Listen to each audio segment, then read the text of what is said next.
Okay, to recap, what we have learned is that the return on an investment can be represented by a straight line. Two investments can be represented by two straight lines, and so on.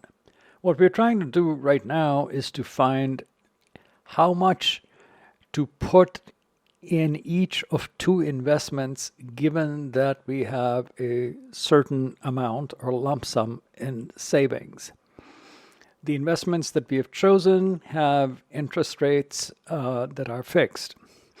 And we can use all of this information then to solve the problem. Again, the problem is how much money should we put into each investment to earn a certain amount of return per year. So you can think, why do we need to solve all of these equations? Why can't I just figure out how much money or choose how much money to put into each investment and be done with it? Well, okay, I mean, you could do that. But the thing is that in this case, you have a constraint, which is that Blondie and Dagwood want to earn $7,000 based on investing their savings. And that actually provides a second constraint. Just how much do they have in savings? Okay, so we have identified two constraints in this situation. One constraint is that Blondie and Dagwood only have a certain amount in savings. They don't have an infinite supply of money. They have a fixed amount, which in this case we have said is $200,000. The second constraint is they actually want to earn some return on that investment in a year's time, which is not less than $7,000, right? So we have two constraints: the total amount of money they can invest, the return that they want to earn. And we have two investments that Blondie and Dagwood could make. This is all kind of rather convenient because if you have an investment representing each equation, you have two equations. Here are those two equations, right? And we said, that's great, but we want to solve the joint problem of finding out how much money to invest in the investment represented by each of these equations while earning a given interest rate, while earning a given amount on each investment according to its interest rate. And that constraint, how much to earn, is represented by this equation. Now remember, this constraint is that the joint income from both accounts must equal $7,000 or more. And this constraint also helps us to combine these two equations, because if our return from the combined investments is $7,000 and we have an equation for each investment, then we can combine these two investments by combining their returns, like so, right? Let's just highlight that, right? So Y1 is the return from investment 1, and Y2 is the return from investment 2.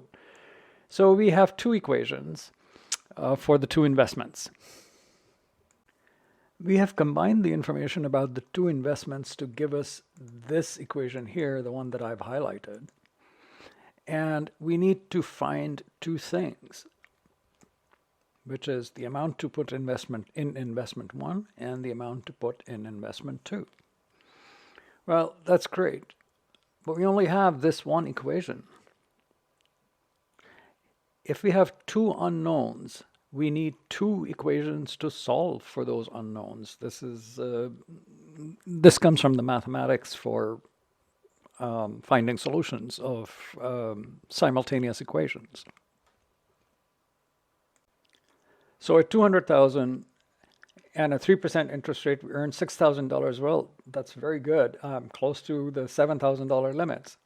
Then we take $200,000 and put it into the 10% account. I got $20,000. That's way more than the $7,000 we want. But there's a problem. If I put all 200,000 here, right, then I've got nothing left here, right? Zero, right? And if I put 200,000 here, then I've got nothing left here. Come on, I can do this. 0, right? So we have to figure out, and this is obviously 0 in that case, right? So we have to figure out how to partition this money to get this $7,000. That's why we are going through all of this math, is to be able to get some answers without sort of iterating over and over again, to figure out what the answer is going to be. We want to find a simple procedure that will give us the solution. And this is what you have learned this week in the solution of simultaneous equations, the addition method, the substitution method, etc., etc. But I don't know if you've actually understood how to apply it to real-world solutions, and then to be able to use a graphical method for representing a problem and then finding its solution, which is what we're trying to do in this discussion. So we want to find a joint solution. That means we need to find out the two things, which is how much to put in investment 1 and how much to put in investment 2 in order to earn a given return. And that gives us the one equation, which is this, which is represented in your in the Desmos graph by this, right? The same equation as this on the discussion board. Well, I said a moment ago that if we need to find two things, the values of two variables, we need two equations. And remember, we have to find these values simultaneously. That is to say, we don't have a situation like here where, yeah, we can find the values of two variables, but each equation is independent of the other. It doesn't really matter. We can plug in one variable and get, the value of the answer and do the same with the other equations. But we don't have a situation where we have independent equations. Well, the investments are independent, but we want to earn a joint return subject to a constraint. So this was our constraint, the first constraint. The joint return y1 and y2 is the joint return. And this is our constraint 1, right? So this actually also constitutes equation 1, right? This is one of the equations. We have two unknowns, x1 and x2, and so we need an equation 1 and an equation 2. Well, we've got an equation 1 and a constraint here, and we need a second equation to give us the value of how much to invest in the second account, right? Now, I realize that as I'm typing this through, that you may get confused by the fact that I'm using y1 and y2 here, and then x and y over here. I hope you're keeping track of that, right? The reason I'm going with the x and y here instead of just y1 and y2 is because this is a limitation in Desmos, right? It's not a math limitation.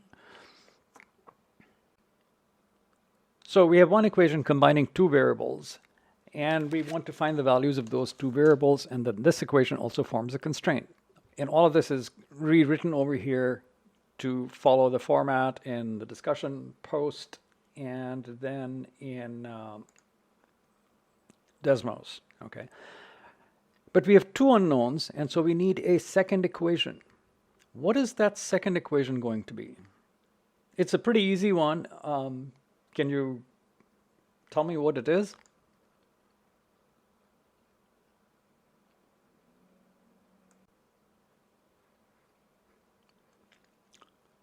So if you've been eyeballing the screen, you can already see it written there, right?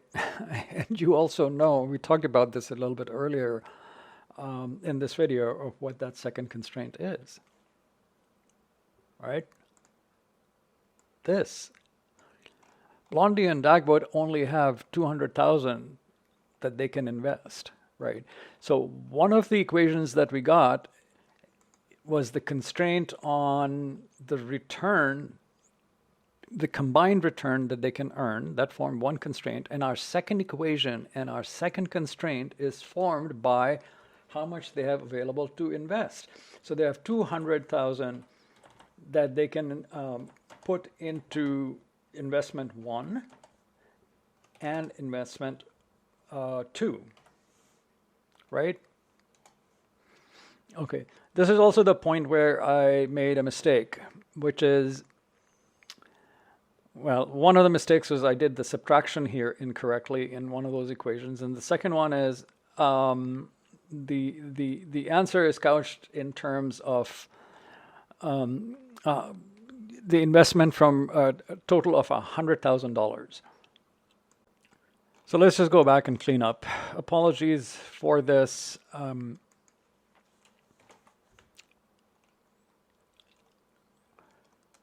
Okay, we'll come back here and turn this into 100. And back here into 100. Turn this into an S. S, that's what I was using, right?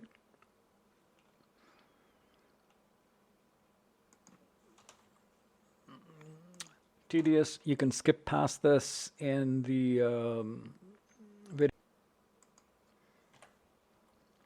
Now, yeah, 20,000 minus 7,000 is 13,000. So that's not right. So we got to change this to 10,000 minus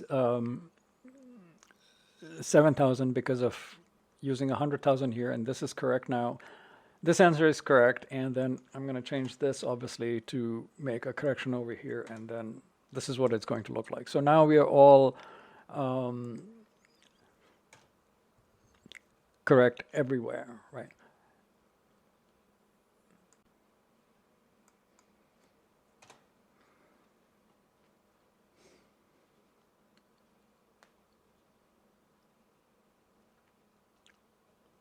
Okay, so we have fixed the errors.